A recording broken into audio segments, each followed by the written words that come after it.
ഇതിനെ പിടി, റാമി പിടി. അങ്ങനെ വെച്ചാ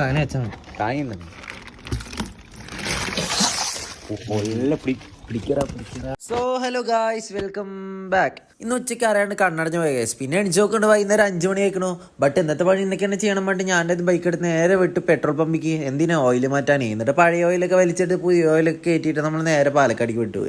നമ്മുടെ അക്വറി ഷോപ്പിക്ക്. നമ്മുടെ വീട്ടിലത്തെ മോൺസ്റ്റർ ഫിഷ് ടാങ്കിൽ ഒരു കാറ്റ് ഫിഷ് 4 ഓസ്കാറും വെച്ചിട്ട് ഭയങ്കര രസമൊന്നുമില്ല ഗൈസ്. അപ്പോൾ അവിടെ പോയിട്ട് കുറച്ച് മീനുകൾക്ക് എടുത്ത് നമ്മളെ വീട്ടിലേക്ക് പോയിക്കൊണ്ടിരിക്കുകയാണ് ഗൈസ്. എന്തായാലും നമ്മുടെ വീടത്തെ 10-12 കിലോമീറ്റർ മീൻസ് 15 മിനിറ്റ് 20 മിനിറ്റ് എന്തായാലും എടുക്കും. നമ്മൾ വീടെത്തുന്ന സമയം കൊണ്ട് നിങ്ങൾ നമ്മുടെ ചാനൽ സബ്സ്ക്രൈബ് ചെയ്യുക. സബ്സ്ക്രൈബ് നമ്മൾ നേരെ വീടെത്തി നമ്മുടെ ടാങ്കിൽ ഒരു 5 മിനിറ്റ് നമ്മുടെ കവറോട് മുക്കി വെച്ച് കേസ്. പിന്നെ നമ്മൾ ആദ്യം നമ്മുടെ റിലീസ് ചെയ്ത് ആൽബിനോ ഓസ്കാർ കേസ്. നമ്മുടെ അടുത്ത് ആകെ 4 ഫയർ റെഡ് ഉള്ളത്. അപ്പോൾ ഇതും കൂടി ഇരിക്കട്ടെ നമ്മൾ എടുത്തിട്ട് വന്നു. പിന്നെ അടുത്ത റിലീസ് ചെയ്ത് നമ്മുടെ ജൈൻറ്റ് ഗൗരാമിനെ case means albino giant gourami. അത് കാണാനും കുഴപ്പമുണ്ടായില്ല, അത്യാവശ്യം സൈസ് ഉണ്ടായിരുന്നു. നമ്മൾ അതിനെ എടുത്തിട്ട് അത് 1 ഫീറ്റ് പ്ലസ് സൈസ് വയ്ക്കും. പിന്നെ നമ്മുടെ ഇന്നത്തെ താരം ഏകദേശം നമ്മുടെ കോഴിക്കാർപ്പാണ് കേസ്. നമ്മളിത് കൊണ്ടുവന്നിട്ട് നമ്മൾ ഇത് ഈ ബക്കറ്റിൽ ഒഴിക്കുന്ന സമയം നമ്മൾ ഈ സ്ലിപ്പായി 4-5 അടി വീണ് കേസ്. പിന്നെ നമ്മൾ പെറുക്കി എടുക്കലിടലിലേക്ക് ആയിരുന്നു.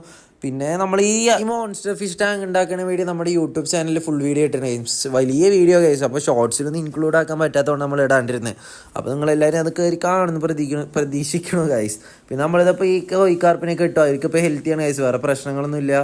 ഇതപ്പോൾ അവരെല്ലാം ഇങ്ങനെ ഓടി കളിക്കുന്നുണ്ട്. ഈ വീഡിയോ എല്ലാവർക്കും ഇഷ്ടമായി എന്ന് പ്രതീക്ഷിക്കണം ഗൈസ്. അപ്പോൾ ബൈ.